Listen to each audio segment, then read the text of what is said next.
Le sujet est important. Pourquoi ? Parce qu'en fait, dans les emballages alimentaires et assimilés, c'est-à-dire que lorsqu'on parle d'emballage alimentaire, on parle de contact alimentaire, mais le contact alimentaire, ce n'est pas au sens commun qu'on a probablement dans cette salle, ça n'est pas nécessairement un contact direct. Donc vous ouvrez des horizons assez larges lorsque vous commencez à imaginer le contact indirect. Puisque ça veut dire que je vais avoir des migrations en phase gazeuse, donc au-delà de ce matériau en contact direct qui permettrait de restreindre le champ d'application et le champ de préoccupation, nous sommes bien au-delà. Et j'ai ajouté assimilé volontairement parce que ça concerne aussi l'emballage de matériaux destinés au contact alimentaire, et ça concerne aussi un ensemble de produits type cosmétiques et autres. Bon. Donc c'est un peu plus vaste. Donc si je regarde ça, je suis obligé de constater que la grande majorité des emballages dans le secteur du papier carton sont en fait des emballages qui sont peu ou prou concernés. Et donc c'est quand même de ce fait un sujet assez considérable en termes d'utilisation de recyclé, surtout que dans ce métier de l'emballage papier carton, la très grande majorité des emballages sont en recyclé. Donc le recyclé il occupe une part extrêmement importante puisqu'en gros le taux moyen de présence de recyclé dans l'ensemble des produits de cette filière est de 75%. Sachant que certains vont être très proches de zéro, ils sont assez minoritaires, alors que d'autres vont évidemment, c'est une majorité d'ailleurs à 100%. Mais on sort avec un taux moyen de 75%. Donc vous voyez que c'est pour la filière quelque chose d'important de savoir si oui ou non il se retrouvera dans les produits qui seront issus du recyclage de ces emballages, des huiles minérales ou pas, et si, parce que ça c'est un point différent, si ces huiles minérales migreront ou ne migreront pas. Car toutes ne vont pas nécessairement migrer. On a signalé, mais je reviens pour y insister sur la longueur de chaîne. La longueur de chaîne de carbone donc, n'est pas sans conséquence sur la migration ou pas. Si nous sommes sur des C35 à C55, etc., nous allons avoir en fait des hydrocarbures qui ne migreront pas.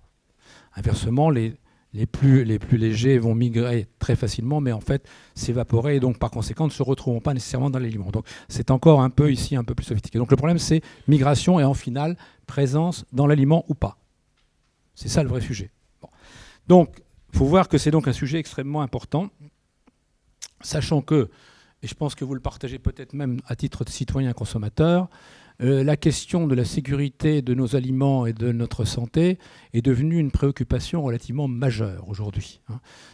On est très très préoccupé de vivre plus longtemps, de vivre mieux, de son alimentation et autres. Donc c'est un sujet aussi qui est très chaud. Et au-delà du côté réglementaire, qui, on l'a vu tout à l'heure, pour toute une série de raisons, va souvent être en retard parce qu'on n'aura pas les données, vous avez aussi un aspect médiatique. Et vous avez aussi des décisions qui peuvent être prises à la fois par les acteurs des secteurs concernés, sous la pression des consommateurs et sous l'inquiétude des consommateurs, avec pour certains d'entre eux des conséquences qui peuvent être relativement dramatiques si jamais, effectivement, ils se retrouvent, comme c'était le cas de certains, en première page des journaux, qu'ils soient d'ailleurs numériques ou papier, puisque l'image de marque peut en être ternie, voire même détruite, et qu'à la limite, certains pourraient avoir des conséquences dramatiques sur l'existence même en tant qu'entreprise.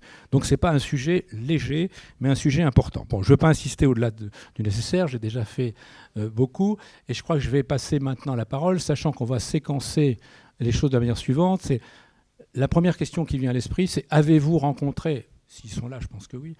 Avez-vous rencontré donc le problème des huiles minérales ? À quel moment ? Dans quelles conditions ? Première question. Deuxièmement, comment vous avez réagi face à ce problème ? Est-ce que vous avez dû procéder à des modifications profondes, adapter vos produits, trouver de nouvelles solutions ? Et enfin, une dernière question en disant quelles sont les contraintes que vous vivez encore aujourd'hui ? En quoi est-ce qu'elle affecte votre activité ? Comment voyez-vous un peu les perspectives futures ? Donc je suggérerais à chacun des participants, avec un cas particulier qui sera le CTO, qui viendra nous éclairer sur différents points particuliers, puisque c'est lui qui assure la synergie globale de notre filière. Mais je vais peut-être me tourner dans un premier temps vers M. Patouillard, des biscuits Bouvard, qui est le directeur qualité environnement durable du groupe de biscuiterie Bouvard.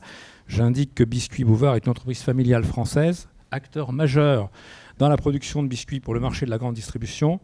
C'est également le leader français en volume de biscuits certifiés biologiques. Et concernant l'emballage, il est signataire du pacte national sur les emballages plastiques. Donc, Monsieur Patouillard, je vous passe la parole sur le premier point. À quel moment, dans quelles conditions et comment avez-vous vécu votre premier contact avec le problème des huiles minérales ? Voilà. Ça fait 30 ans que je fais de la qualité en agroalimentaire. Donc déjà, depuis 30 ans, c'est vrai que la sécurité des aliments a toujours été quelque chose qui préoccupait l'ensemble de la profession. La première fois que j'ai entendu parler d'huile minérale, en tout cas, c'était il y a peut-être une douzaine d'années, quand il y a eu les premières alertes sur le sujet. À l'époque, puisqu'on connaissait franchement peu de choses et il n'y avait pas beaucoup de moyens non plus analytiques qui nous permettaient de creuser plus que ça, la profession avec ses fournisseurs a quand même, à échelle de rapidité, ça sera peut-être pas assez rapide pour certains, mais je trouve qu'elle a pas mal réagi sur la première étape qui était de dire c'est quoi des huiles minérales, où j'en trouve dans mes produits, ou en tout cas dans mes matières premières ou emballages. Et très très rapidement, tout le monde a bien réagi pour pouvoir transformer tout ce qui était encre minérale en encre végétale. Ça a été une étape importante qui a nécessité beaucoup de travail, évidemment, aussi de la part de nos fournisseurs à l'époque, pour pouvoir transformer l'idée en quelque chose de factuel très rapidement. Malheureusement, les crises d'après, ou en tout cas les alertes d'après relevées par Foodwatch, par exemple, ont montré que ce n'était pas suffisant. Donc il a fallu qu'on cherche à trouver à se reposer les questions sur savoir comment faire pour, si ce n'est éliminer, au moins réduire l'utilisation de produits avec des huiles minérales. C'était la première étape. Bien, écoutez, voilà, donc c'était finalement relativement ancien, mais finalement 12 ans, c'est peu. C'est quand même quelque chose qui est... Je crois qu'il faut aller en tête, c'est un sujet qui a en tout cas émergé assez tardivement, même si on nous dit qu'on sait dans certaines communications qu'on connaît ça depuis fort longtemps. Non, on ne connaît pas ça depuis si longtemps. Je crois que vous avez à peu près résumé 10-12 ans. Oui, c'est ça. Tout d'un coup, crac, on se retrouve face à un problème qu'on ne connaissait pas. Et je pense que les grandes enseignes de la distribution ont été, elles aussi, assez rapidement en première ligne, d'ailleurs, aussi. On les a trouvées dans la presse. Des déclarations ont pu être faites à une certaine époque de leur part. Donc, Émilie, si vous voulez nous apporter un éclairage. Allumé. Bonjour à tous, donc je suis Émilie Tafournel et je représente la grande distribution au travers de la FCD, qui est la Fédération du commerce et de la grande distribution. Donc en effet, nous sur le sujet, on a aussi été... alors 12 ans c'est court, mais ça peut aussi être long à l'échelle du consommateur qui attend des réactions, à l'échelle des médias qui se saisissent du dossier régulièrement. Et donc, comme le disait Noël Mangin à l'instant, nous, on a été confrontés au niveau de la grande distribution à une pression médiatique très forte quand sont sortis les premiers articles, et notamment l'étude de Foodwatch sur les huiles minérales dans nos assiettes. Article qui mettait en avant plusieurs analyses produits, je crois à peu près 120 produits qui avaient été prélevés, avec dans 83% des cas la présence d'huile minérale. Donc en effet, la première question, c'est de faire le point alors au sein de chaque structure, que ce soit les industriels, que ce soit la grande distribution, donc pour les enseignes, puisque je vous rappelle que les enseignes, elles mettent sur le marché à la fois...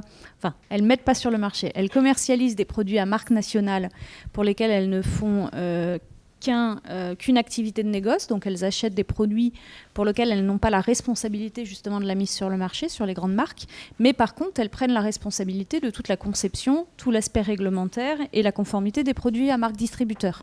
Et donc comme certains produits à marque distributeur étaient mis en avant dans cet article, donc des produits à marque, on représente différentes enseignes, Carrefour, Casino, Auchan. C'est vrai que le discrédit est envoyé aussi sur ces marques, et comme on vend pas que des produits ciblés dans ces articles, mais on vend de tout, c'est vrai que ça s'accumule avec les autres mises en cause sur d'autres produits. Donc l'aspect médiatique, il est d'autant plus important, et c'est pour ça que nos enseignes sont dotées d'équipes qualité assez nombreuses par catégorie de produits, de manière à pouvoir toujours aller plus en avant sur cet aspect réglementaire, mais surtout à détecter tout ce qui peut être un risque émergent pour le consommateur, mais aussi pour la notoriété des entreprises. Et donc, dans ce cas précis, on avait entendu parler des huiles minérales, notamment en 2012, quand l'EFSA avait publié un avis qui expliquait que l'exposition de la population aux moches devait être considérée comme préoccupante et celle aux MOA comme particulièrement préoccupante. C'est vrai que les enseignes ont commencé à ce moment-là à se poser la question de comment prévenir ce danger. Je parle bien de danger, puisque je pense qu'il est important dans le cas des substances de rappeler la différence entre un danger et un risque, puisque le risque, c'est le danger associé à l'exposition des consommateurs. Et donc finalement, ils ont commencé à intégrer dans leur cahier des charges vis-à-vis des industriels sous-traitants, comme les biscuits Bouvard, des éléments relatifs à la recherche des moches et des MOA. Donc ça, c'était la première étape. Et puis, bien sûr, on l'a rappelé, l'étude Foodwatch en 2015.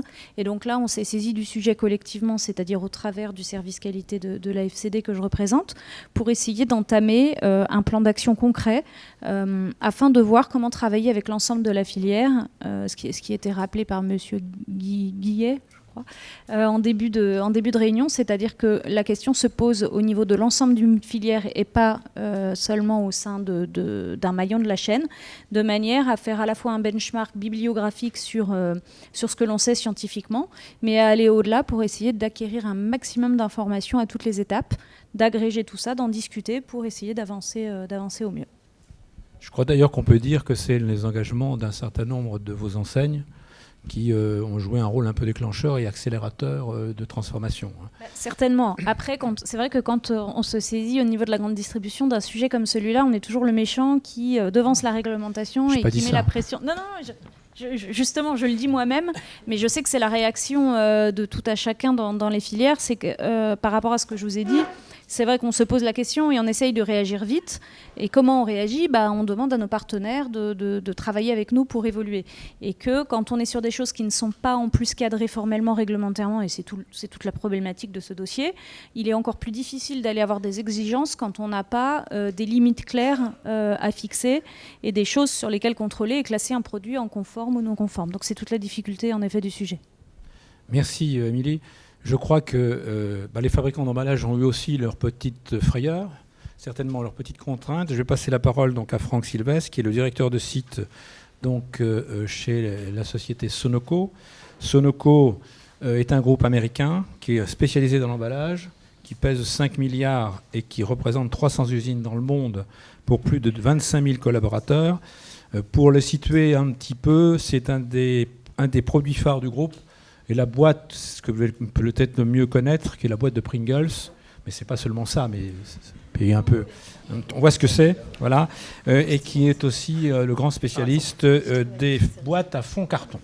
Voilà. Franck. Ma collègue à côté me dit Céréales Croustipat aussi, exactement, la petite boîte de croissants surgelés. Et on est présent à peu près partout. Vous ne nous voyez pas forcément, parce que pendant des années, on va dire que les différents acteurs cherchaient à avoir des étiquettes très colorées. Très brillante, très métallique, qui ne donnait pas forcément l'aspect carton. Actuellement, on vit une révolution exactement à l'inverse, où au contraire, on revient sur du neutre et vous découvrirez des produits qui étaient déjà dans nos boîtes carton, mais dont vous ne soupçonnez pas qu'ils sont en boîte carton. Alors, effectivement, sur l'usine que je représente, nous, on fabrique essentiellement des boîtes de sel. Enfin, essentiellement. C'est notre gros marché. Donc, quand vous regardez un linéaire, la plupart des boîtes sortent d'une usine qui est située au nord de Lyon. Nos boîtes, pour notre groupe, je parle tant pour l'usine que je représente que sur l'Europe. Pour moi, le monde est un petit peu trop vaste, je m'abstiendrai d'aller plus loin que sur l'Europe.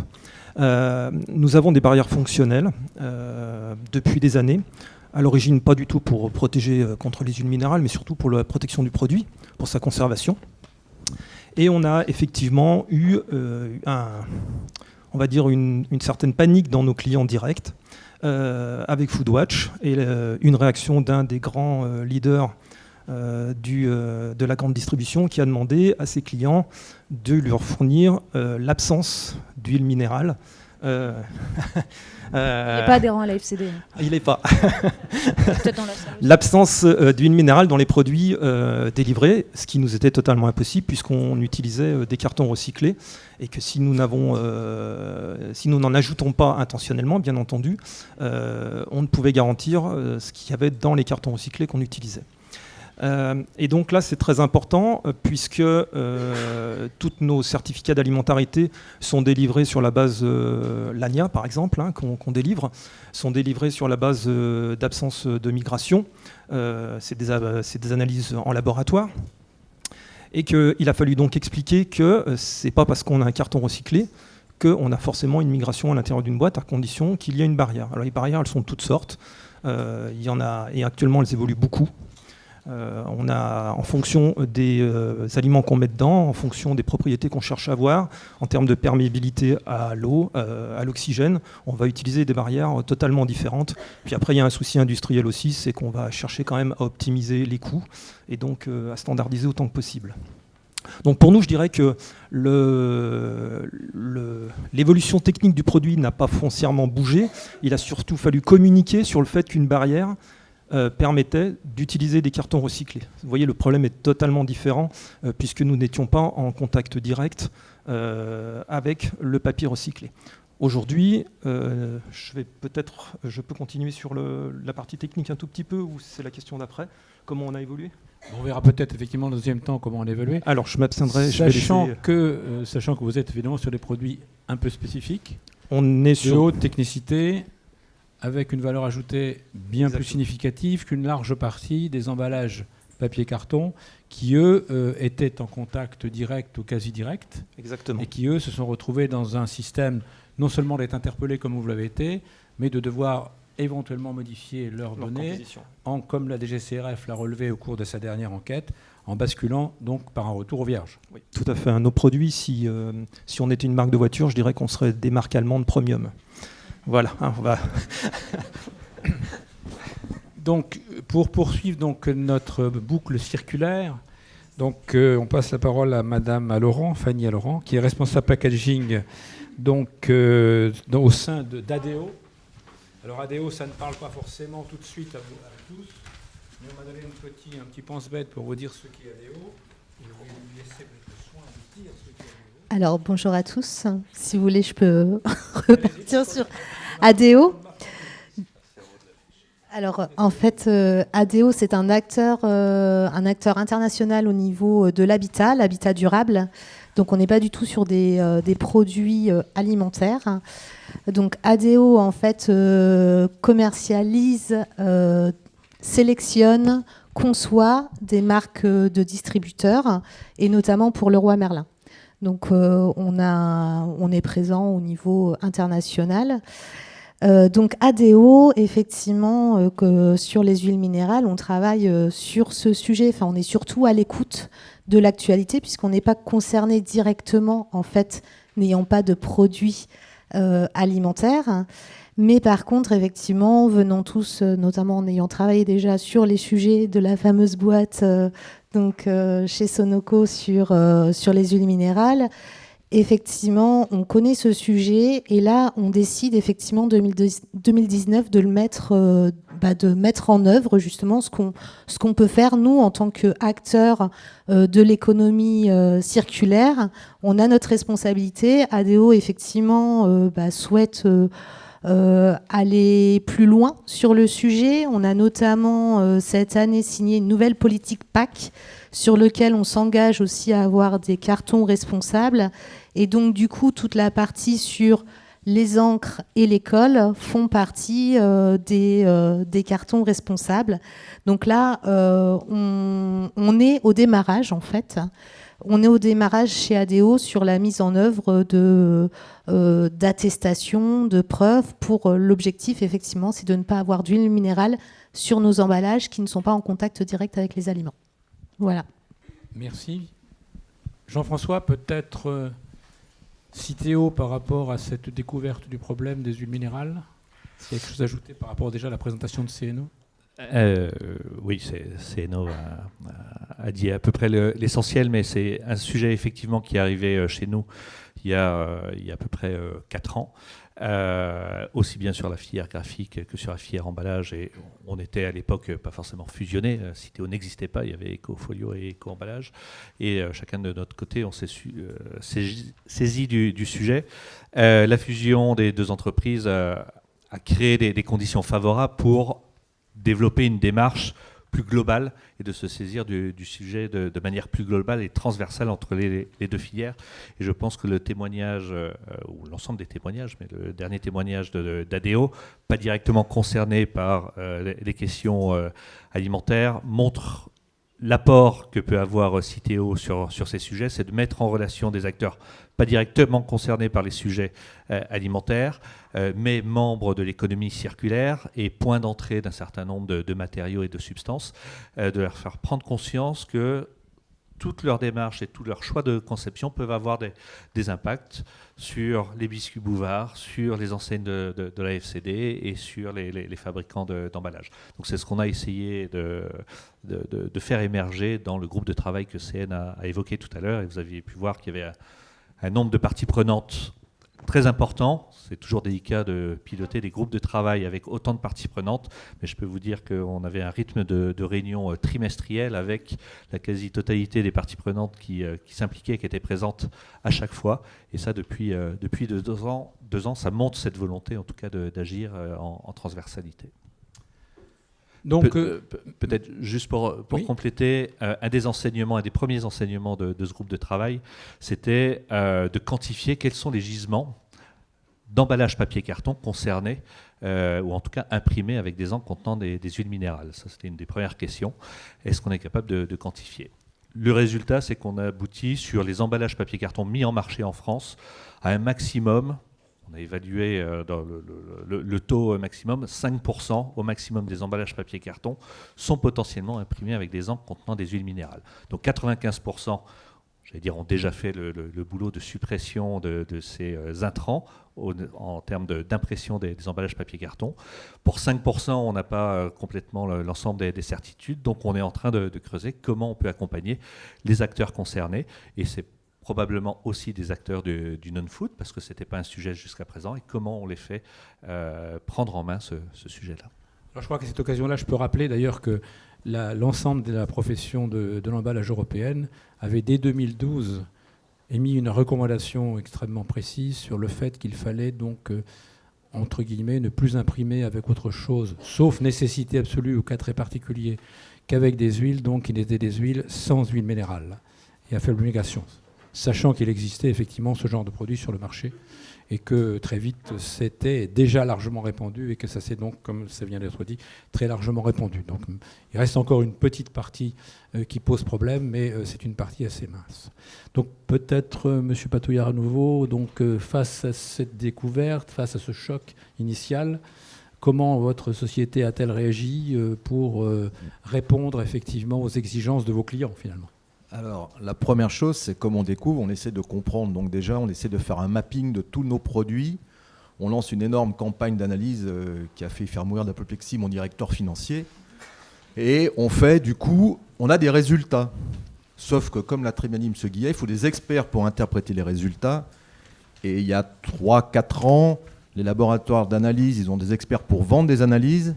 Ils n'ont peut-être pas toujours les experts pour les interpréter. Donc c'est très compliqué d'arriver à comprendre les moches, les poches, les MOA, pendant cette période-là. On arrive quand même à faire toute une série de tests. On commence à s'en sortir un peu. Il faut quand même compter 5-6 mois avant d'y voir vraiment quelque chose. Et après, on se dit, nous, Biscuits Bouvard, on n'est pas très gros. Si on veut aller vite pour bien répondre à nos clients, il faut qu'on arrive à trouver des choses qui soient assez rapide à mettre en place. Donc la première chose est assez simple, on n'en a pas beaucoup, mais quand même tout ce qui est contact alimentaire, fibre vierge. Ça c'est facile à faire, facile à mettre en œuvre. Et après évidemment, ça peut se mettre en place très facilement sans perturber au plus, parce qu'il faut penser qu'on a un outil industriel derrière, sans perturber l'outil industriel. La deuxième étape, c'est de dire, on utilise des films plastiques pour protéger les biscuits qui étaient barrières à l'oxygène, barrières à l'humidité. Est-ce qu'on ne peut pas trouver qui fasse aussi barrière aux huiles minérales ? Et là, nos fournisseurs, eux, arrivent à commencer à sortir des films ou des engagements avec des essais qui montrent que certains films peuvent aussi être barrières aux huiles minérales. Donc la deuxième étape, elle était là, c'était de basculer sur des films plastiques qui soient aussi barrières aux huiles minérales. On est loin de l'économie circulaire. Quand on commence à dire je fais 100% de fibres vierges et je continue à investir dans du plastique. C'est vrai que c'était quand même des solutions qu'il faut prendre rapidement. On peut pas repousser au calendrier grec, malheureusement, ce type de débat. Donc voilà, c'est évident que maintenant, on réfléchit à des choses un peu plus loin. Mais là-bas, c'était ça. Après, on s'est dit, on n'est pas assez fort, on est quand même qu'une PME, enfin, on va dire une ETI maintenant pour être plus précis. Il faut quand même qu'on se retourne sur les acteurs de la filière pour voir un peu comment essayer de tarir la source, au final, de ces huiles minérales. Et nous, on s'est retourné vers notre acteur qui était Citeo à l'époque pour en discuter avec eux, pour voir un peu ce qu'on pouvait faire avec la filière graphique également, puisqu'il y avait eu la fusion des deux. Voilà à peu près ce qu'on a pu faire à l'époque. C'était il y a 3 ans, hein, pas bien. C'est pas si vieux que ça quand même. Hein, franchement, c'était très compliqué de sortir d'avoir des résultats qu'on pouvait vraiment interpréter facilement. On avait la pression parce qu'en plus, il y a 3 ans, je ne sais pas si vous vous rappelez, mais on avait des exigences qui venaient des Allemands qui nous disaient MOA inférieur à 0,5 et MOSH inférieur à 2, pardon. Donc là, on découvrait aussi, nous, ce genre de choses. Bon, au final, la seule solution qu'on a trouvée, c'était de protéger au maximum le produit. On ne parle pas du produit qui aurait pu être contaminé d'avance déjà par des MOSH et des MOA, hein, parce que là, on rentre dans un débat encore plus compliqué. Bon, donc on voit que vous aviez réagi. On a vu il y a quelques instants que les grandes enseignes avaient aussi réagi en mettant des cahiers des charges, donc évidemment plus rigoureux en place. Peut-être quelques compléments sur les actions. En complément, donc par rapport à ce que je vous ai dit juste avant, la première chose qu'on a fait au niveau mutualisé, c'est de créer un groupe de travail spécifique au sein de la FCD, donc réunissant les spécialistes de l'emballage des différentes enseignes pour traiter spécifiquement de ce cas. On a commencé à échanger sur le travail qu'avait fait chacune des entreprises, comme a pu le dire Jérôme juste avant, pour son entreprise. Donc chaque enseigne a évalué les produits potentiellement impactés, donc ceux qui étaient cités à la fois dans l'étude de Foodwatch, mais au-delà, ils se sont posé les questions sur quels produits étaient potentiellement impactés, parce que c'était souvent des produits avec des catégories bien ciblées, donc en effet le contact alimentaire, des produits secs avec du stockage de longue durée, ou alors des produits un peu moins secs pour lesquels il pouvait y avoir aussi une migration. On a échangé sur tous ces points-là. C'est aussi le rôle quand même d'une fédération que de pouvoir permettre à chacun de tirer exemple ou de s'inspirer de ce que font ses collègues. Donc on a mis en place aussi des campagnes d'analyse. Enfin, chaque enseigne a mis en place ses campagnes d'analyse et on en a fait une synthèse anonymisée qu'on a pu partager avec les uns et les autres. Parce que compte tenu du nombre de catégories de produits impliqués, il était aussi intéressant de pouvoir voir ce que chacun avait mis en analyse pour essayer de s'inspirer et voir ce qui était le plus préoccupant ou pas. On a, comme je l'ai dit précédemment, et comme chacun a dû le faire, mis en place à la fois des recherches bibliographiques et scientifiques sur et la réglementation, mais comme on l'a dit, ça n'allait pas bien loin, et puis la partie gisement, enfin d'où pouvaient venir les contaminations, pour pouvoir aussi, dans les analyses de risque individuelles, voir à quel endroit il fallait se poser ces différentes questions. Et on a pris le parti d'envoyer un courrier à la Commission européenne pour les solliciter sur le sujet, parce qu'il est vrai qu'en France, on a tendance à aller toujours très vite sur la réglementation, à anticiper les réglementations européennes. Mais par contre, quand il y a un vrai problème qui est soulevé, on ne sollicite pas trop l'Europe pour avancer et mettre en place rapidement. Alors rapidement, c'est l'échelle de la réglementation. Alors je pense que c'est un peu compliqué. C'est tout le paradoxe de ce dossier, c'est qu'on a des pas de temps très courts pour les attentes consommateurs et puis après les attentes de chaque client par rapport à son fournisseur, mais qu'on a un pas de temps réglementaire et réactionnel, mais qui n'est pas du fait des entreprises, qui est lié au fait de pouvoir acquérir des données, qui est beaucoup plus long. Et donc finalement, on est obligé de dire aux gens qu'on a en face de nous, attendez, on se mobilise, on fait des choses, mais on ne pourra pas vous apporter les réponses tout de suite. Mais quand en face, on a une autorité législatif, que ce soit l'autorité française ou l'autorité européenne, qui, quelques années après, n'a toujours pas bougé finalement, parce que ce courrier, nous, il est resté sans réponse. Donc on a fait un courrier disant, écoutez, il y a une problématique, elle a été mise en avant en France via des médias, mais c'est une problématique que vous aviez vous-même soulevée en 2012. Aujourd'hui, nous n'avons toujours pas les moyens en tant qu'opérateurs de pouvoir réaliser des analyses pour savoir si un produit est conforme ou pas conforme. Donc donnez-nous les moyens et engagez les travaux. Et ce courrier, il n'a pas donné grand-chose. Donc aujourd'hui, on continue encore à faire avec ce qu'on trouve, avec ce qu'ont fait certains États membres. Ils ont commencé à publier des choses, mais c'est faible par rapport à ce qu'on pourrait attendre.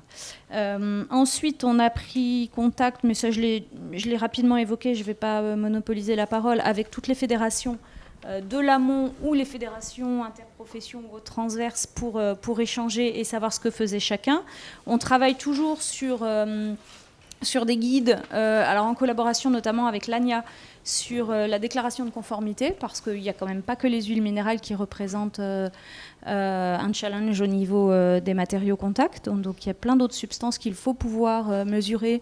Et toute la chaîne de valeur fait que la difficulté est de pouvoir obtenir des informations d'un parti qui est une entreprise agroalimentaire, qui elle-même va devoir acquérir des informations de son fournisseur d'emballage. Et toute cette descente d'informations, elle doit être assez formelle, de manière à ce qu'elle puisse être transmise. C'est un peu comme le téléphone arabe. Donc soit il n'y a rien au départ, vous n'aurez rien à la fin, soit il y a quelque chose au début, mais qui est retraduit différemment, et le dernier en bout de chaîne, il n'a pas forcément toutes les informations qui lui permettent d'attester de la conformité de son produit. Donc c'est une autre difficulté. Et enfin, les enseignes se sont saisies aussi individuellement de ce dossier, en mettant en place, comme je l'ai dit, de nombreuses analyses, et puis en adaptant leur plan de contrôle qu'elles maintiennent tous les ans, de manière à avoir un maximum de données accumulées, un maximum d'analyses permettant de voir si un produit est conforme ou non, et par conséquence de mettre en place des actions comme l'a évoqué Jérôme, c'est-à-dire dans certains cas de repasser sur de la fibre vierge ou de mettre en place des barrières. On viendra après, c'est tout le paradoxe de notre dossier, c'est qu'on a un retour en arrière imposé sur la partie développement durable à cause de ce type de problématique. Bien, donc je vais peut-être passer la question à Franck, sachant que on voit bien là qu'on a pris des dispositions pour justement que l'aliment soit protégé, comme vous l'avez parfaitement dit à un moment donné, donc barrière, passage aux vierges, etc. Mais que plus globalement, dans le même temps, il faut effectivement continuer, et vous l'avez déjà abordé tout à l'heure, madame, continuer d'aborder la question de la réduction par prévention, non seulement d'ailleurs des huiles minérales, mais plus globalement d'ailleurs des substances chimiques problématiques, parce qu'il n'y a pas que des huiles minérales, effectivement, comme vous venez de le dire, Émilie.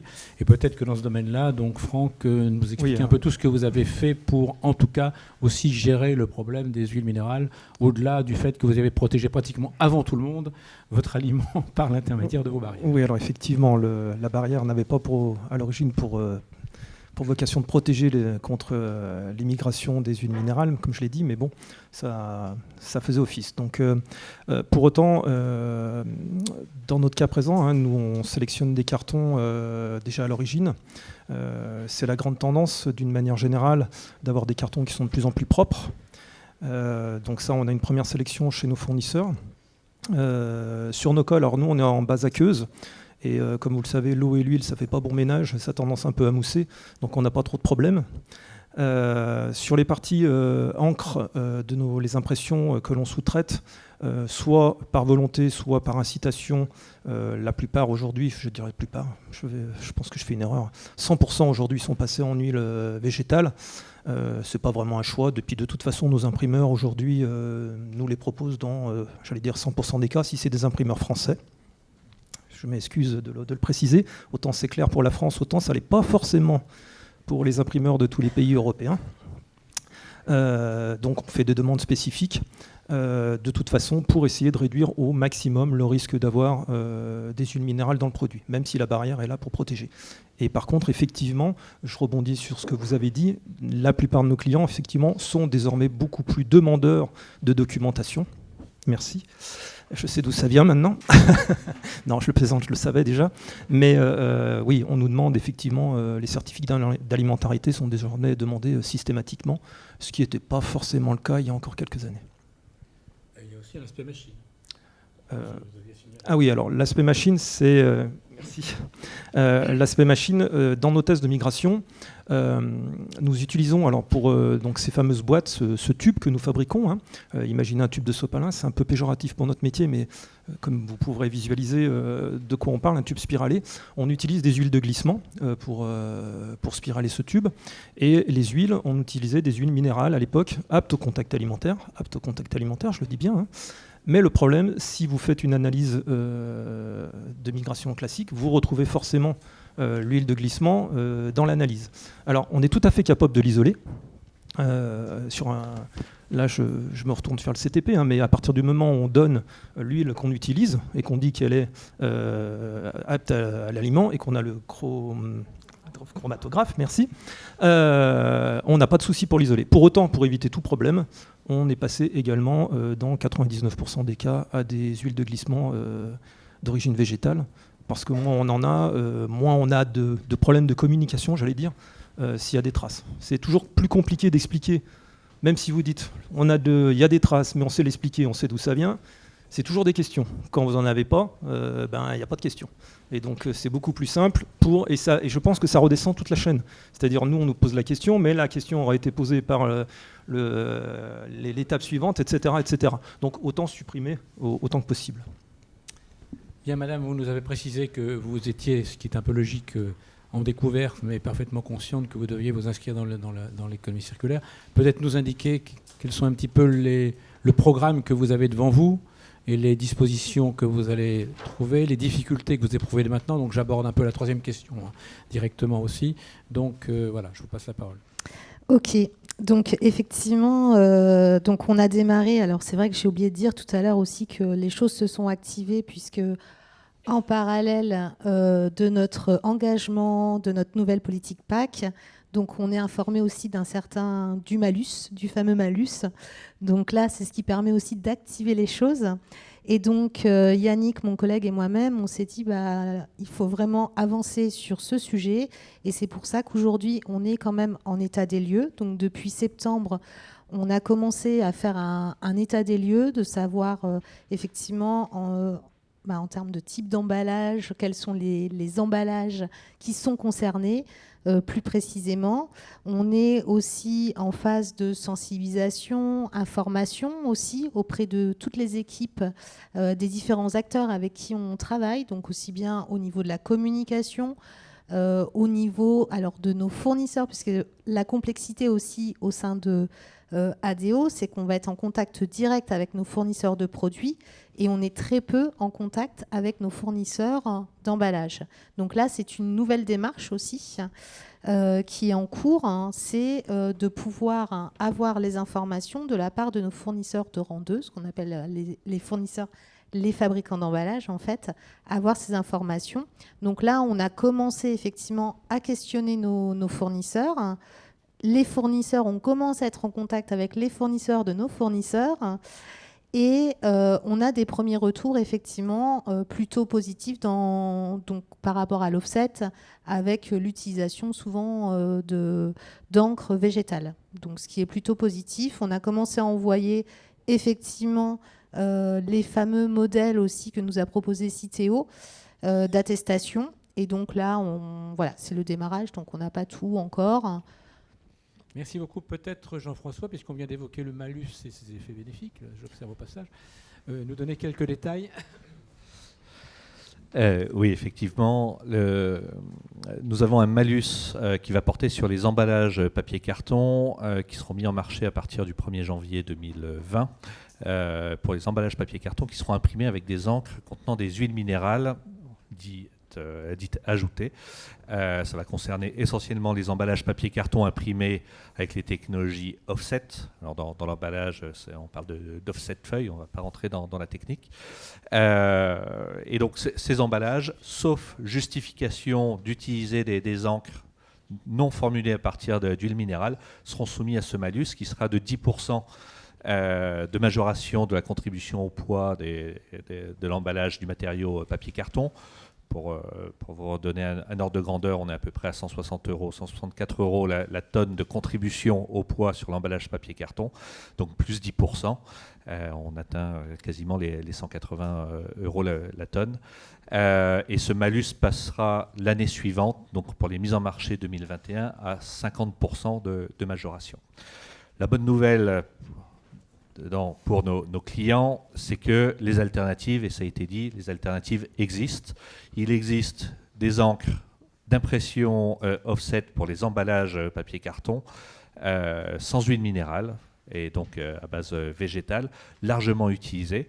Donc tout l'enjeu et toute la perspective de ce malus est, et je pense que le témoignage d'ADO le montre, de mettre en place toute la chaîne d'information entre le donneur d'ordre, qui est notre client, ses fournisseurs, et ses fournisseurs proches et ses fournisseurs moins proches, puisque ça concernera l'ensemble des emballages mis en marché en France, qu'ils soient produits ou transformés en France, en Europe ou même dans le monde entier. Et donc ce challenge de mise en place de cette remontée d'informations, on essaye d'accompagner nos clients là-dessus. On a travaillé effectivement avec Revipac et puis également avec la Fédération des fabricants d'encre pour élaborer des attestations spécifiques sur les encres formulées avec des encres sans huile minérale, qui permet au fabricant de l'emballage de justifier auprès de son client, le metteur en marché: sachez que l'emballage que je vous ai fabriqué et que je vous ai fourni est imprimé sans huile minérale. Évidemment, quand c'est le cas, puisque ce sont des attestations qui engagent la responsabilité de l'entreprise. Ce type d'attestation est à disposition sur le site Citeo. Ce ne sont pas des attestations Citeo, une fois de plus, c'est chaque fabricant qui doit émettre son attestation sur demande de son client. Autre ressource peut-être également pour guider nos clients et les aider à identifier s'ils sont ou pas concernés par ce malus. On a élaboré ce qu'on a appelé un arbre d'autodiagnostic. C'est la série des bonnes questions à se poser en tant que metteur en marché d'un emballage en France. La série des bonnes questions à se poser pour savoir si finalement il y a un risque ou pas que mon emballage soit concerné par ce malus. Et donc c'est notamment quelles sont les technologies d'impression utilisées. Et une fois qu'on a la technologie, il y a des technologies où la question ne se pose pas. Et quand on est dans le monde de l'offset, quelle est la formulation de l'encre utilisée? Et donc en suivant ces questions simples, ça vous permet de défricher quand même le terrain. Et puis après, de toute façon, c'est d'être en contact avec vos fournisseurs, vos partenaires, et après de faire établir ces attestations. Donc vous avez vu combien la mise en synergie des acteurs était fondamentale. Mais je voudrais rappeler que normalement, les informations qui ont été évoquées, parfois difficiles à obtenir, sont théoriquement obligatoires à fournir, que ce soit d'ailleurs en France ou en Europe. Donc c'est clair, chaque acteur doit fournir les informations adéquates à l'échelon qui suit, et le dernier échelon doit impérativement délivrer une déclaration de conformité, laquelle est un acte juridique qui engage sa responsabilité, y compris pénale. Donc normalement, on doit apporter toutes ces informations. Ceci est clairement, selon les chefs elles-mêmes, pas forcément à ce jour appliqué à 100%, mais il y travaille. Et on voit que les besoins qu'on exprime ici vont renforcer inévitablement la liaison et les relations entre l'ensemble des acteurs de la chaîne emballage. Et c'est vraiment de la chaîne emballage, ce n'est pas simplement nécessairement au niveau du seul emballage primaire, mais ça peut être aussi au niveau de la chaîne. C'est de l'emballage tertiaire, secondaire, donc l'ensemble de la chaîne emballage qui doit être en interréaction et travailler de concert pour pouvoir fournir effectivement toute sécurité au consommateur final. Donc je vais revenir sur le troisième point assez rapidement parce qu'il a été plus ou moins défriché. Peut-être, Émilie, quelques précisions sur les contraintes que vous voyez actuellement. Les contraintes, je les ai évoquées précédemment, c'est l'absence de méthode d'analyse harmonisée et fiable. On a encore, comme le disait, alors je ne sais plus si c'était en début d'intervention, on a encore donc, la difficulté par moment à avoir des interprétations analytiques fiables, notamment à cause des faux positifs. Donc vous vous retrouvez finalement à catégoriser un produit comme non conforme parce que vous détectez de l'huile minérale dans l'analyse, sauf que finalement cette huile minérale, il est possible qu'elle ne soit ni des moches ni des MOA, et que du coup vous écartiez un produit alors qu'il serait conforme si on avait des méthodes plus poussées pour pouvoir détecter clairement ces substances. Donc ça a un impact bien évidemment sur le coût analytique, sur la reconnaissance de cette analyse par les clients. Donc quand on est fournisseur d'emballage, je suppose que ça impacte son acheteur, son client acheteur de l'emballage, qui lui-même est impacté par son client acheteur du produit alimentaire dans cet emballage. Donc quand en plus on a plusieurs emballages, c'est problématique.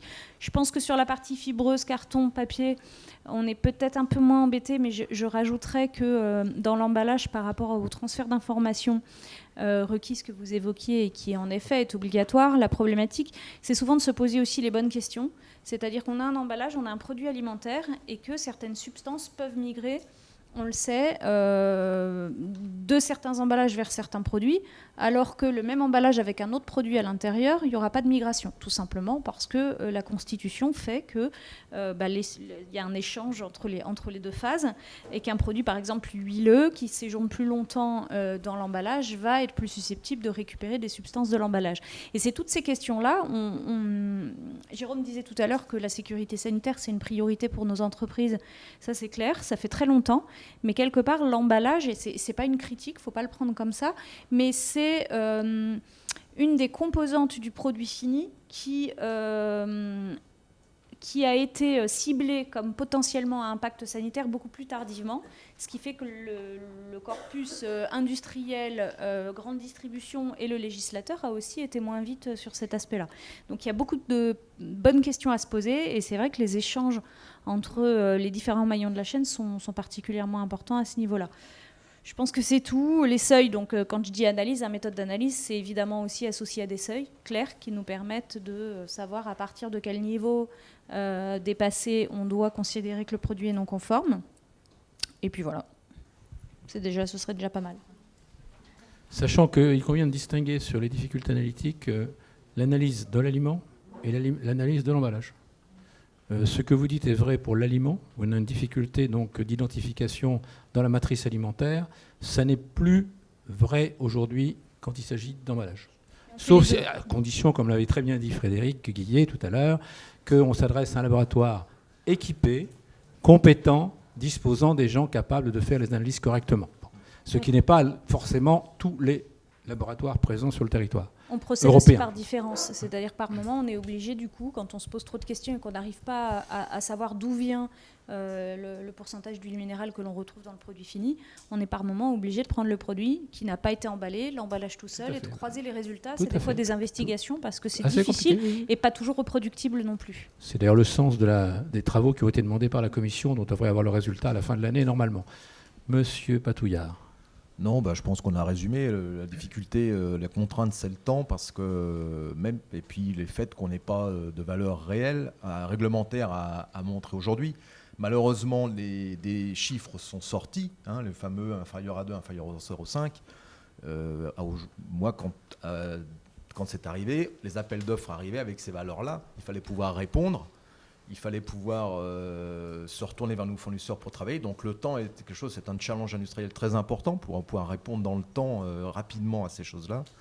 Et la deuxième contrainte, elle est évidemment toujours, après le temps, c'est l'argent, bien évidemment, puisque les solutions qui sont trouvées, il faut les mettre en place, c'est-à-dire qu'il faut faire des essais industriels, il faut vérifier l'adéquation avec nos outils, c'est-à-dire, je vais rentrer dans le détail, mais la cadence de la machine, les températures de scellage de ces nouveaux films, par exemple, ça ne marche pas aussi bien qu'on le voudrait d'un coup seul.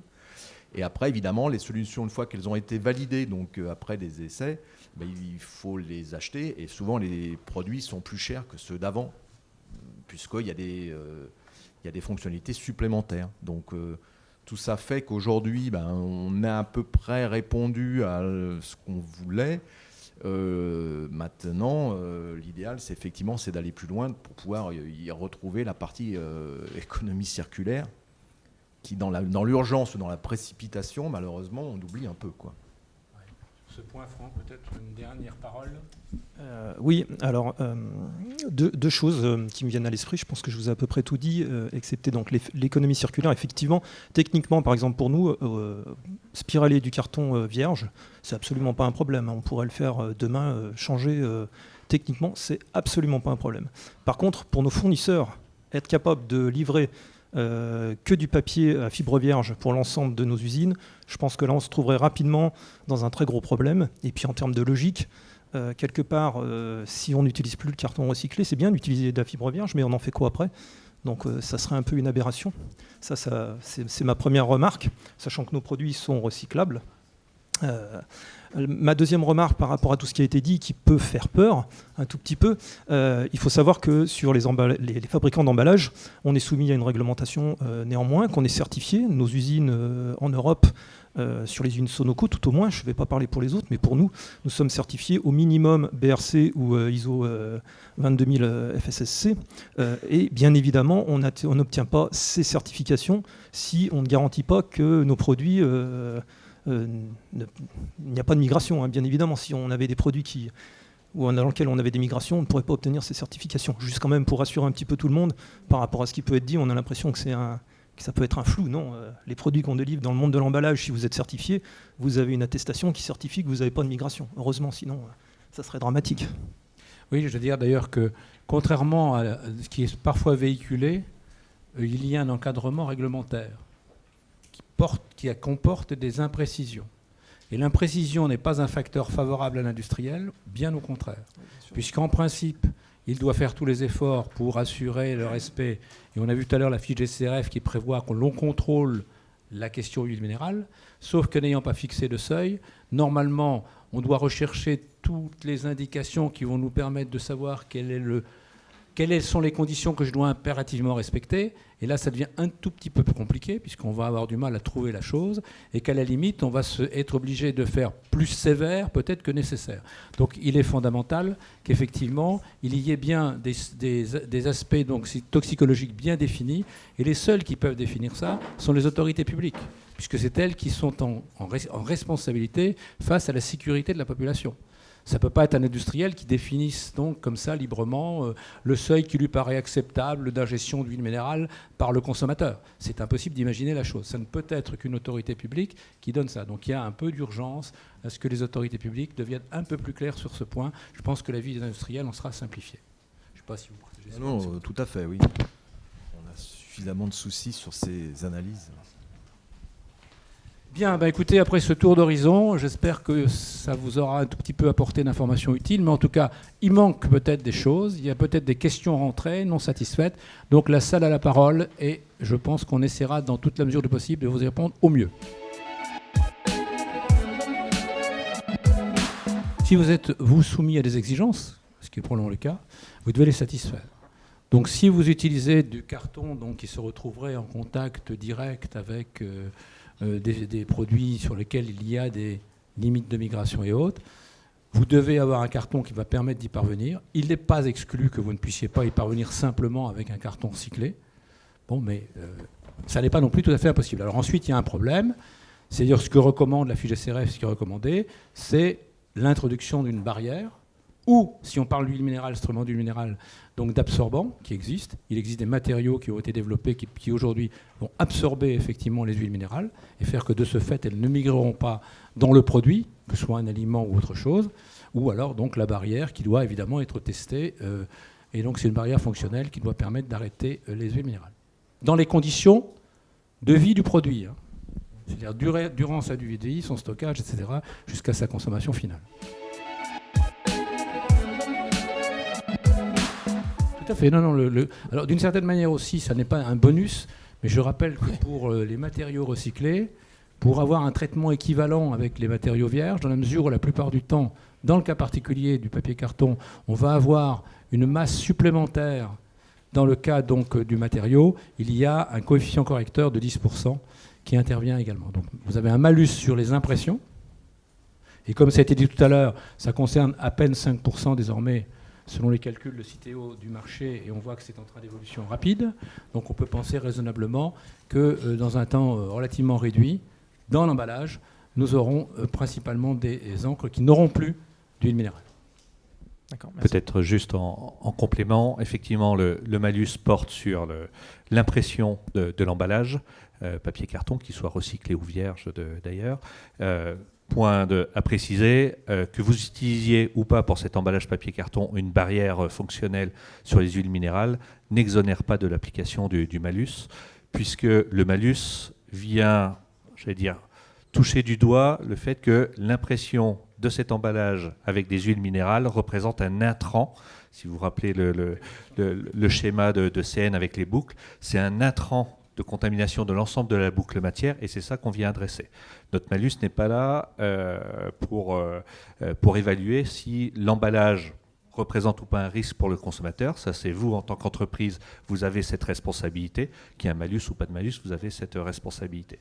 Ce qu'on a vu, c'est qu'il existe des solutions nombreuses pour effectivement l'ensemble des acteurs de la filière emballage papier-carton pour avoir des emballages sûrs pour leurs consommateurs, soit avec de la fibre vierge, soit avec de la fibre recyclée et éventuellement des matériaux barrières quand c'est nécessaire, et puis également sur les technologies d'impression pour limiter les intrants d'huile minérale.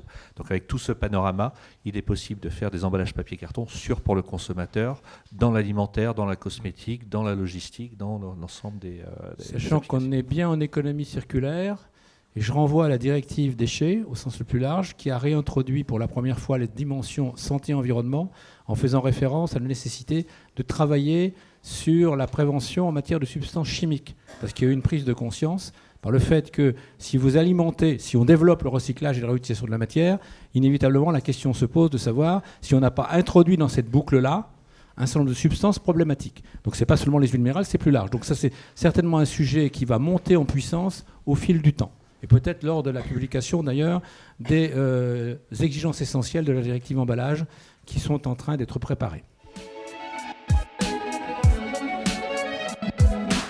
Tout dépend ce que vous appelez la distinction entre le vierge et le recyclé. Un des objectifs de l'ensemble de ces travaux, c'est qu'on puisse, à terme, pouvoir utiliser, j'allais dire, indifféremment de la fibre vierge ou de la fibre recyclée sur la plupart des applications d'emballage papier-carton. Ça, c'est bien l'objectif, si tant est que le sujet des huiles minérales soit le seul dernier sujet à traiter. Mais voilà, ce qu'on souhaite, en tout cas, c'est sur la question des huiles minérales, c'est que, à terme, en ayant supprimé l'ensemble des intrants, ou en tout cas le maximum d'intrants permettant d'être en dessous des seuils acceptables, on puisse utiliser indifféremment la fibre vierge de la fibre recyclée.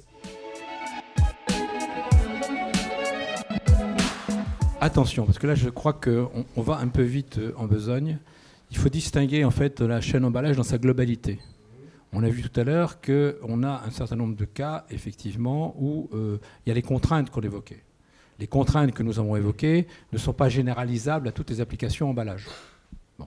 Ce qui ne veut pas dire qu'on n'a pas de prévention à faire. D'une manière générale, comme vous l'avez dit dans votre première question, avec un fol espoir que ce soit dans la durée de 5 ans, j'espère que vous aurez raison, mais des actions de prévention peuvent nous permettre effectivement, parce qu'on sera vigilant dans la conception des emballages, de nous retrouver demain avec éventuellement un recyclé qui sera dépourvu très largement de toutes les substances chimiques qui seraient de nature à rendre son utilisation problématique. Mais son utilisation n'est pas systématiquement problématique parce qu'il contient effectivement des substances chimiques. D'abord parce que certaines ne migreront pas, d'accord ? C'est pas pour ça qu'il faut les accumuler à l'intérieur de la boucle, on est d'accord, hein, mais elles ne migreront pas et que d'autres seront là peut-être dans des quantités telles qu'elles ne poseront aucun problème en termes de risque. Donc, suivant les applications, si vous êtes dans l'application contact direct, vous êtes dans un maximum de contraintes. Mais sachant qu'à ce niveau-là, vous vous souvenez qu'un emballage primaire, ça peut être quelque chose d'un peu compliqué. On a un peu tendance à utiliser le mot emballage qui couvre des quantités de choses. Je pense qu'il faudrait cesser et commencer à avoir un peu plus de précision sur ce dont on parle.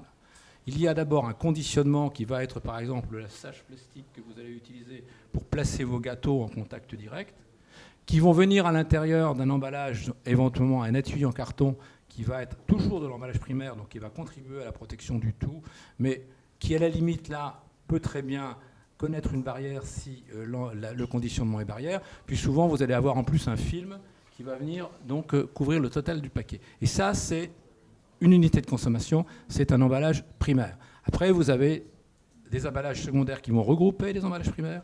Après, vous allez avoir des emballages tertiaires qui peuvent aller jusqu'à la palette, au film de palettisation, etc., etc. Donc tout ça, ça ne sont pas strictement les mêmes problématiques.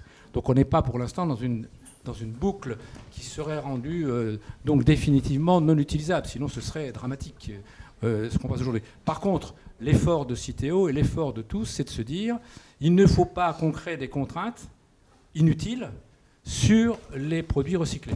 Donc c'est bien là où, effectivement, on est en train de mettre l'accent.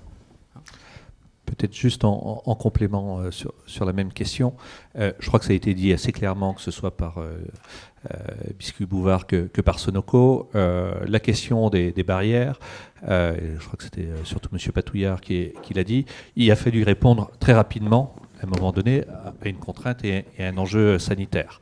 Et donc c'est une réponse pour pouvoir gérer les substances qui sont éventuellement déjà présentes et comment on en protège le consommateur. Et ça a été dit aussi, c'est une réponse d'urgence qui pose un certain nombre d'enjeux sur l'économie circulaire. Est-ce qu'on peut aller plus loin pour, réconcilier les deux? Donc c'est une vraie question. Une des bonnes nouvelles, en tout cas dans les travaux de recherche que l'on mène, on cite beaucoup le CTP, mais notamment avec le CTP, on est en train d'identifier les matériaux barrières dans le monde des matériaux cellulosiques qui ont des bonnes performances barrières aux huiles minérales. Donc on pourrait imaginer demain apporter ces barrières fonctionnelles directement avec de la cellulose dans des emballages papier-carton. On est à l'échelle de la R&D, on est en train de regarder ça, et qui ne rajouterait pas un autre matériau externe à cet emballage-là. Donc, et je crois, et je pense que tout le monde en est conscient ici, et encore plus dans le secteur agroalimentaire de la distribution, dans les hiérarchies des enjeux, personne ne met au-dessus de l'enjeu sanitaire l'enjeu économie circulaire. Il y aura toujours la priorité à l'enjeu sanitaire. Donc il faut déjà réagir à ça quand il y a un sujet qui apparaît. Et puis après, petit à petit, on se restructure pour voir comment on peut réinscrire les réponses dans l'économie circulaire. Effectivement, pas d'arbitrage sur l'aspect santé. On doit répondre aux exigences, point.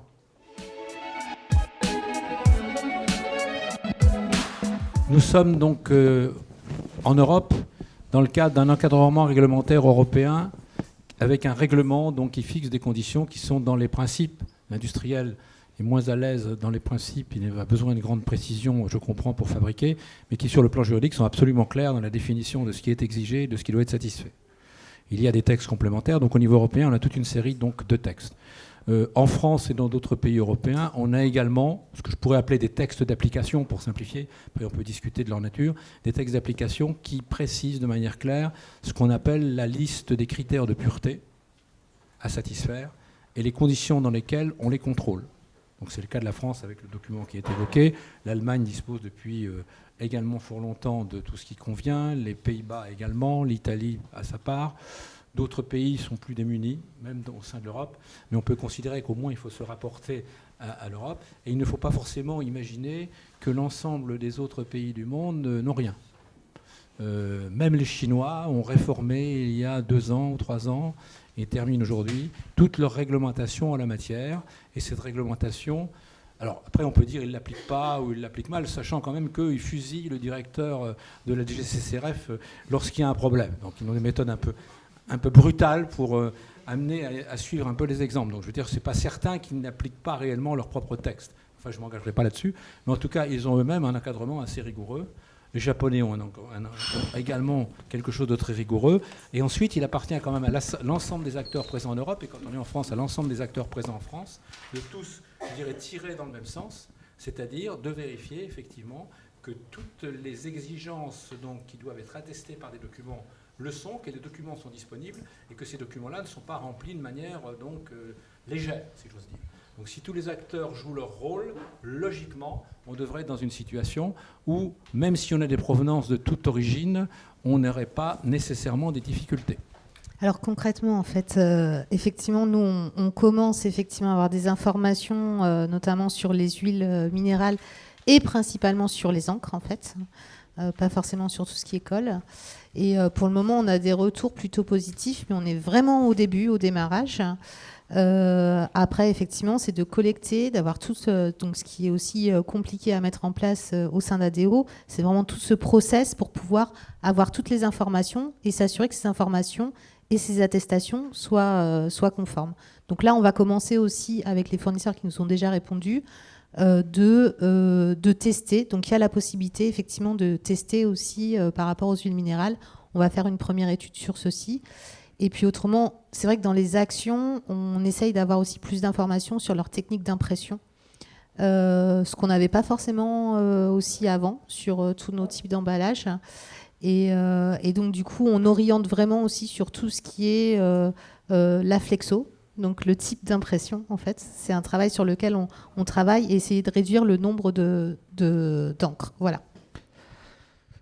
Merci à tous. Il faut qu'on clôture cette table ronde pour vous libérer pour un petit rafraîchissement et en tout cas une petite pause.